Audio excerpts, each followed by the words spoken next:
Avec ce documentaire Table, il nous tient particulièrement à cœur de mettre en valeur le travail d'artisans, de producteurs et de cuisiniers qui œuvrent avec passion au quotidien. Nous allons les réunir autour d'une même table qui, pour l'occasion, a été dressée par l'artisan charcutier Éric Hospital au cœur de la montagne basque. Vous allez voir, ce repas réserve beaucoup de surprises. Avant cela, je vous emmène chez chacun de ses producteurs pour les rencontrer. Quel plaisir aujourd'hui d'être à Irouléguy chez Michel Rius-Pérouse du domaine Arrechea. Ils nous ont ouvert les portes du domaine, leur cœur. C'est une famille qui est dans le partage et la transmission. Vous allez le voir, Michel va nous en parler. Ils ont démarré dans les années 90 en plantant des vignes au Pays Basque en bio. Déjà, on vous plante le décor. Vous allez voir à quel point c'est inspirant et vous allez voir pourquoi on a choisi de partager notre table avec Michel. J'aime bien cette approche, ce lien qu'on a avec les éléments, la terre, le végétal. Et pour, voilà, quand on a fait une récolte, on va remercier et espérer pour l'année prochaine. Il faut émettre des intentions positives, avoir de l'empathie. Ça n'a pas été facile, ni pour la vie, ni pour nous, cette année, on sait. Mais on a tous vécu ensemble ces moments. On fait on s'accroche et pour le cycle prochain, avec des intentions. Je suis convaincu que cette relation d'amour avec le métier, la terre, le végétal, l'écosystème, la nature, voilà, moi ça me ressource. Et voilà, on n'est pas là pour exploiter le végétal. C'est pas l'homme qui domine, mais l'homme qui essaie de comprendre autour, qui accompagne, qui participe. Ce sont des métiers de passion, d'engagement, d'amour. Mais bon, des fois il y a de la magie, d'autres fois il y a des déceptions, il y a comme la vie, quoi. Il faut profiter aussi pour les jeunes qui sont en transmission de capter un maximum d'éléments de cette expérience, la liberté, l'indépendance, mais ça a un prix, un sacré prix. On est à Busunaritz chez Ion Arlouchet. Ion, c'est une des références en matière de culture de maïs au Pays Basque. Il a notamment contribué à réintroduire la culture du maïs Artogoria que vous voyez derrière moi, qui vient juste d'être récolté. Le maïs Artogoria peut avoir énormément d'usages dans notre quotidien et on va aller voir Ion qui va nous montrer comment on peut faire tout ça. L'histoire du Artogoria, c'est d'abord une réaction à l'arrivée des OGM en fait. C'est ça qui a été un petit peu à l'origine de la prise de conscience que les semences sont un bien commun, qui appartient pas à des multinationales. Elle appartient d'abord aux paysans qui la façonnent de génération en génération. Le premier objectif, c'était de retrouver une semence qu'on puisse ressemer. Et en fait, là-bas, c'était pas pour nourrir les hommes, c'était pour nourrir mes animaux d'abord, parce que j'utilisais du maïs pour les animaux. Okay. Comme on fait des talos à la maison depuis toujours, ma grand-mère en faisait, ma mère aussi. Quand on a goûté les talos qu'on faisait avec cette farine, c'était vraiment meilleur. C'est pas un hasard parce que c'est juste le résultat du travail de nos aïeux, parce que nos aïeux, ils se servaient du maïs pour le manger. La première satisfaction de travailler à l'Artogoria, c'est qu'on a gagné cette autonomie au niveau des semences, et ce savoir-faire-là qui était perdu, de refaire sa semence.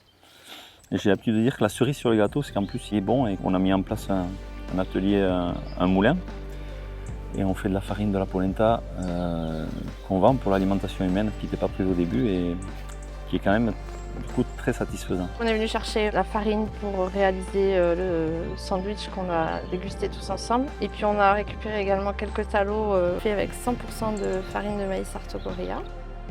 Rendez-vous demain à Sparin chez Éric avec tout le monde.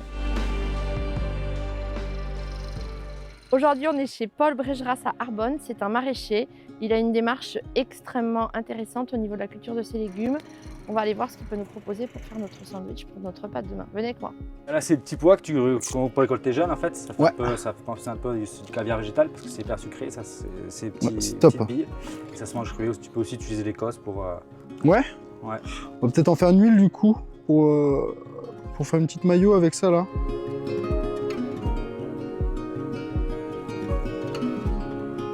Là, c'est un radis rave violet. C'est un radis assez doux. En fait. J'essaie de beaucoup l'arroser pour qu'il soit le plus doux possible. C'est ça qui change Ouais, t'as une fibre plus tendre et t'as un goût moins piquant. Et sachant qu'ici, si tu veux, tout l'arrosage est basé sur la récupération.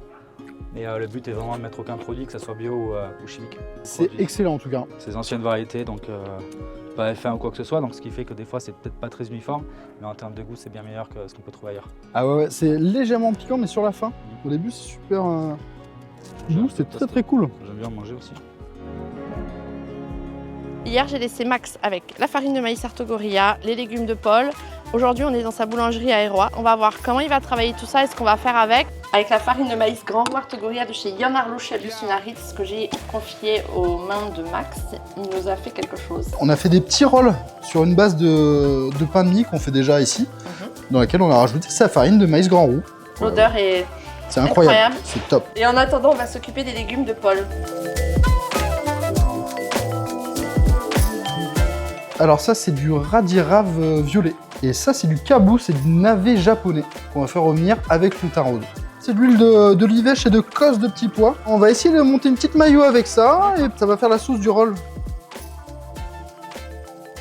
Ici, on a donc le marc de raisin qu'on a récupéré au domaine Areccia il y a quelques jours avec Max pendant les vendanges. Jolis raisins blancs du domaine Areccia avec lesquels on va avoir ceci, produit exceptionnel. Nous avons le mou du raisin, donc ça c'est le jus de la première presse. C'est extrêmement parfumé, sucré, c'est vraiment très très très bon. Thomas va nous expliquer comment il va valoriser ça. Je prépare la crème légère au vin blanc.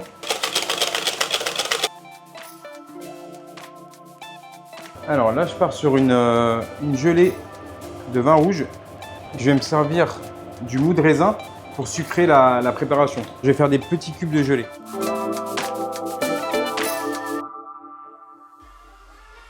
Mais regardez comme c'est beau, c'est incroyable. Aujourd'hui, on partage un moment. On a réuni tous les producteurs de notre épisode avec un petit invité surprise et on partage ensemble ce repas avec tout ce qui a été produit, tout ce qui a été travaillé.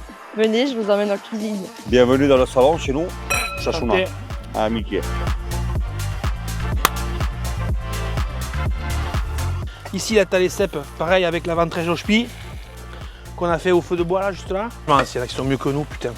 T'imagines, toi? Non, puis au ch'pi, là, je suis content, ça faisait une éternité que j'avais pas vu. Je l'adore. Il le sait pas, mais je l'adore. Ch'pi, je t'aime, putain. C'est un mec qui est super. Donc ça c'est en 2016, c'est arrivé à je pense à une jolie maturité. Ah ouais, ça c'est bon ça.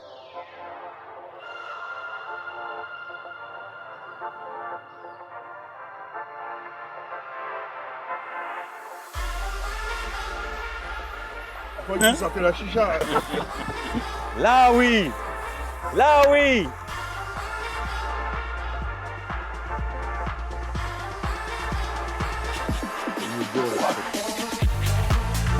La perfection n'étant pas de ce bavon, j'ai ma place.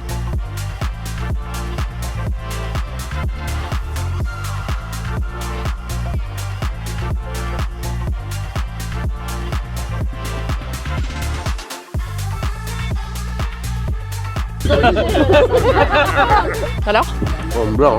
tout le monde s'harmonise. Donc c'est pareil, quand t'as que des bons produits contre des bonnes choses, tes vins ils peuvent caler bien.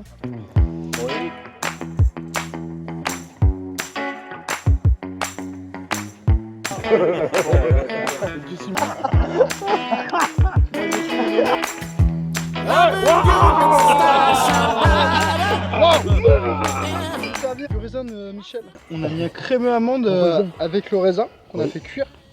On a fait un gel de vin rouge avec un petit peu de vanille. Ah oui.